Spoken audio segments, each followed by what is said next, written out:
5 തലമുറകളായി നിങ്ങൾക്കൊപ്പം PRS hospital.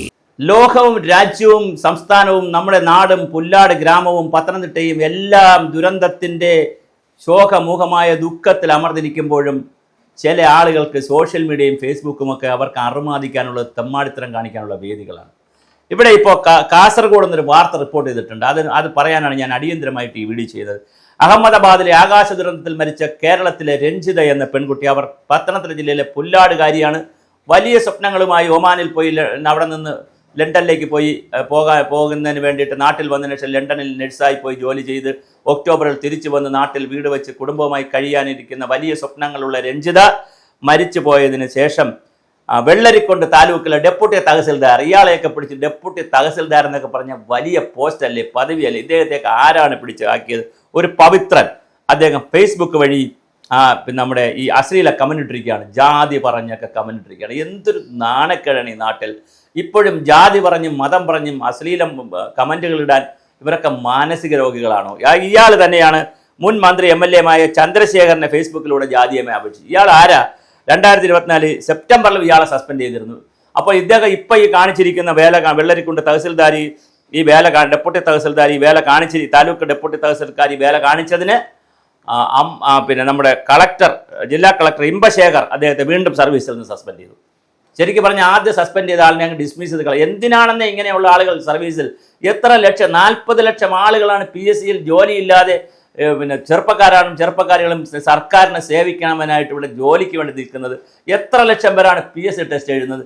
അതിനിടയിലാണ് ഇതെങ്ങനെയുള്ള കുറേ ആളുകൾക്ക് വന്ന്, കുറേ നശൂലങ്ങൾ വന്ന്, കുറേ ആളുകൾ വന്ന് ബഹളമുണ്ടാക്കി പിന്നെ ഇതുപോലെ ജോലിയിൽ കയറിയിരിക്കുന്നത്. ഡെപ്യൂട്ടി തഹസിൽദാരാണ് പോലും. നേരത്തെ വേറെ ഏതെങ്കിലും പോസ്റ്റിലേക്ക് കയറി പ്രമോഷനൊക്കെ കിട്ടി വന്നതായിരിക്കും. എന്തായാലും ഇങ്ങനെ മരിച്ചു പോയതിൻ്റെ താഴെ കൊണ്ടുവന്ന് ജാതിയും മതവും മറ്റു കാര്യങ്ങളും ഇടാവും. മറ്റൊരു കാര്യം കൂടി എൻ്റെ ശ്രദ്ധയിൽപ്പെട്ടു. ഇനിയിപ്പോൾ അതിനുവേണ്ടി ഞാൻ വീഡിയോ ചെയ്യുന്നില്ല. രൂപാണി മരിച്ചു പോയല്ലോ, വിജയ് രൂപാണി മരിച്ചല്ലോ, നമ്മുടെ ഗുജറാത്തിലെ മുൻ മുഖ്യമന്ത്രി മരിച്ചല്ലോ. അദ്ദേഹം നേരത്തെ ഒരു പ്രസംഗം നടത്തിയിരുന്നു. അദ്ദേഹം നടത്തിയ പ്രസംഗം വിവാദ പ്രസംഗമേ അല്ല, അദ്ദേഹം ഒരു മാന്യമായ പ്രസംഗമാണ് നടത്തുക. കാരണം ആ പ്രസംഗത്തിൽ അദ്ദേഹം പറയുന്നത് ഇങ്ങനെയാണ്: മുസ്ലിങ്ങളെ സംബന്ധിച്ചിടത്തോളം ലോകത്ത് ഒരുപാട് രാജ്യങ്ങളുണ്ടല്ലോ നിങ്ങൾക്ക് താമസിക്കാൻ, ഹിന്ദുക്കൾക്ക് പക്ഷേ ഇന്ത്യ മാത്രമല്ലേ ഉള്ളൂ, അതുകൊണ്ട് നിങ്ങൾ ഞങ്ങളെ വന്ന് വലുതായിട്ട് ഉപദ്രവിക്കരുതേ പാകിസ്ഥാനെ, ഞങ്ങളുടെ ഹിന്ദുക്കൾ ഇവിടെ താമസിച്ചോട്ടെ എന്നൊരു പ്രസ്താവന നടത്തി. അദ്ദേഹം ഒരു ഹിന്ദുക്കളുടെ ഒരു വേദിയിലാണ് അദ്ദേഹം സംസാരിക്കുന്നത്. BJP യോഗത്തിലോ അല്ലാതൊരു വേദിയിലാണ് അദ്ദേഹം സംസാരിക്കുന്നത്.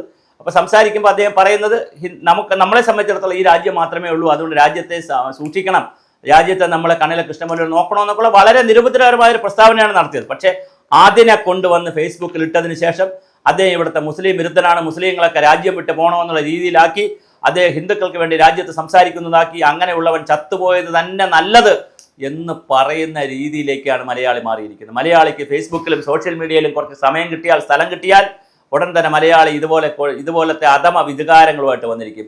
ഇതിൽ നിർഭാഗ്യവശാൽ ഒരു മുസ്ലിം നാമധാരിയാണ് അതിനകത്ത് വന്നിരിക്കുന്നത്.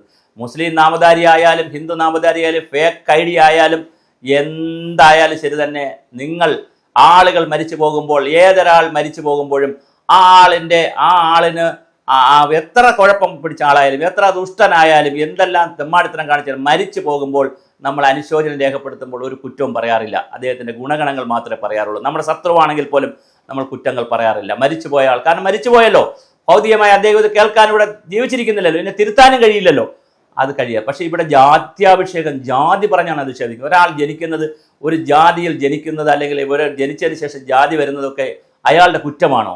എന്ത് തെറ്റാണ് ചെയ്യുന്നത്? ആണായാലും പെണ്ണായാലും ഒരു ജാതിയിൽ ജനിക്കുന്നത് ഇവിടുത്തെ കുറ്റമാണോ? ഈ ജാതി പറഞ്ഞ് ജാത്യാഭിഷേകം നടത്തി. എന്തായാലും ഇദ്ദേഹത്തെ സസ്പെൻഡ് ചെയ്ത് രണ്ടാമത്തെ സംഭവം ആയതുകൊണ്ട് മുഖ്യമന്ത്രി അടിയന്തരമായിട്ട് നിർദ്ദേശം കൊടുത്ത് അദ്ദേഹത്തെ ഡിസ്മിസ് ചെയ്യണം. അദ്ദേഹത്തിന് ഈ ജോലിയുടെ ആവശ്യമൊന്നുമില്ല. അദ്ദേഹത്തിന് വേണമെങ്കിൽ അദ്ദേഹത്തിൻ്റെ കുടുംബത്തിന് ബുദ്ധിമുട്ട് വരുമെന്നുണ്ടെങ്കിൽ മക്കളാരെങ്കിലും വളർന്നു വരുമ്പോൾ അവർക്ക് ജോലി കൊടുക്കാം. അല്ലെങ്കിൽ ജീവനാംശം പോലെ ഇനി ശിഷ്ടമുള്ള പൈസ ഉണ്ടല്ലോ, ശിഷ്ടകാലത്തേക്കുള്ള സർവീസ് കണക്കാക്കിയിട്ട് കുറച്ച് പണം കൊടുത്ത് അദ്ദേഹത്തിന് ഒഴിവാക്കണം. അല്ലാതെ അദ്ദേഹത്തിന് വരുമാനം ഇല്ലാതാക്കണമെന്ന് ഞാൻ പറയുന്നില്ല. അല്ലെ ഭാര്യ വിദ്യാഭ്യാസം ഉണ്ടെങ്കിൽ ഭാര്യയ്ക്ക് ജോലി കൊടുക്കണം. അല്ലെങ്കിൽ ഇദ്ദേഹത്തിന് ശിഷ്ടകാലത്തെ സർവീസ് കാലയളവ് കണക്കാക്കി അതിൻ്റെ അകത്ത് എത്ര രൂപയാണെന്ന് വെച്ചാൽ രൂപ കൊടുത്തത് അത്രേ സമൂഹത്തിന് ദോഷമുണ്ടാവുകയുള്ളൂ, കൊടുത്തു വിടണം. പക്ഷേ ഇതുപോലുള്ള അധമന്മാരെ അല്ലെങ്കിൽ ഇങ്ങനെയുള്ള കണ്ണാപ്പന്മാരെ എടുത്ത് ജോലി ചെയ്യിച്ചിട്ട് അവർ ഫേസ്ബുക്കിൽ അത് ഡിലീറ്റ് ചെയ്തും കളഞ്ഞു. ഇങ്ങനെയൊക്കെ ഇടുന്നത് വളരെ വളരെ മോശമാണ്. മരിച്ചുപോയ ഒരു വ്യക്തിയെക്കുറിച്ച്, പ്രത്യേകിച്ച് ഒരു വിമാന അപകടത്തിൽ നമ്മുടെ നാട്ടിലെ മന്ത്രിമാരും എല്ലാവരും അടക്കമുള്ള വലിയ ചിലപ്പോൾ ഗാർഡ് ഓഫ് ഓണറൊക്കെ കൊടുത്തായിരിക്കും രഞ്ജിതയെ അടക്കുന്നത്, ശവസംസ്കാരമൊക്കെ നടക്കാൻ പോകുന്നത്. അത്ര വലിയൊരു മരണം, ലോകത്തെ മുഴുവൻ ഞെട്ടിച്ചുകൊണ്ടുള്ള ഒരു മരണം നടന്നപ്പോൾ ആ മരണത്തിന് അവസരമുണ്ടായാൽ മരണത്തിൽ പെട്ടുപോയ ഒരു വനിതയെ, അതൊരു സ്ത്രീയെ, ഒരു വീട്ടമ്മയെ ഇങ്ങനെ അധിക്ഷേപിക്കാൻ ഇയാൾ ആരാണ്? ഇയാളുടെ പേര് പവിത്രൻ എന്നാണ്. ആരാണ് ഈ പേരിട്ടത്? തൻ്റെ പേരെങ്കിലും പവിത്രമായി കൊണ്ട് നടക്കണ്ടേ? എന്തൊരു അധമ വികാരമാണ് നമ്മുടെ രാജ്യത്ത് നടക്കുന്നത്. പെട്ടെന്നുണ്ട വികാരത്തിൽ കയറി ഫേസ്ബുക്കിലും അതുപോലെ സോഷ്യൽ മീഡിയയിലും ഇൻസ്റ്റഗ്രാമിലും എക്സിലും ഒക്കെ എന്താണ് തള്ളിമറിക്കുന്നത്? എന്തായാലും അംബശേഖർ കളക്ടർ അത് സസ്പെൻഡ് ചെയ്തത് പോരാ, ഡിസ്മിസ് ചെയ്യണം. ഞാൻ ഈ പറഞ്ഞ പോലെ ബാക്കി സർവീസ് കാലത്തിലെ കണക്കെടുത്ത് പണം കൊടുത്ത് വീട്ടിൽ പറഞ്ഞു വിടുക. അദ്ദേഹം മറ്റ് ജോലി ചെയ്ത് ജീവിച്ചോട്ടെ. അല്ലെങ്കിൽ അദ്ദേഹത്തിൻ്റെ ഭാര്യയ്ക്ക് ജോലി കൊടുക്കാനുണ്ടെങ്കിൽ അത് കൊടുത്തിട്ട് ബാക്കി തുകയെല്ലാം അവിടെ കണക്കാക്കി പറഞ്ഞ് വീട്ടിൽ വിടുക. സർവീസ് ശുദ്ധീകരിക്കണമെന്നും ഓരോ ഫയലും ഓരോരുത്തരുടെ ജീവനാണെന്നും ഒക്കെ ഇന്നലെ മുഖ്യമന്ത്രി പറഞ്ഞതേ ഉള്ളൂ. ഇന്നതാ വരുന്ന വാർത്ത ഇത്തരത്തിലുള്ള അധമ വാർത്തകളാണ്. നമുക്ക് എന്നാണ് നമ്മുടെ സിവിൽ സർവീസ് ശുദ്ധീകരിക്കപ്പെടുക?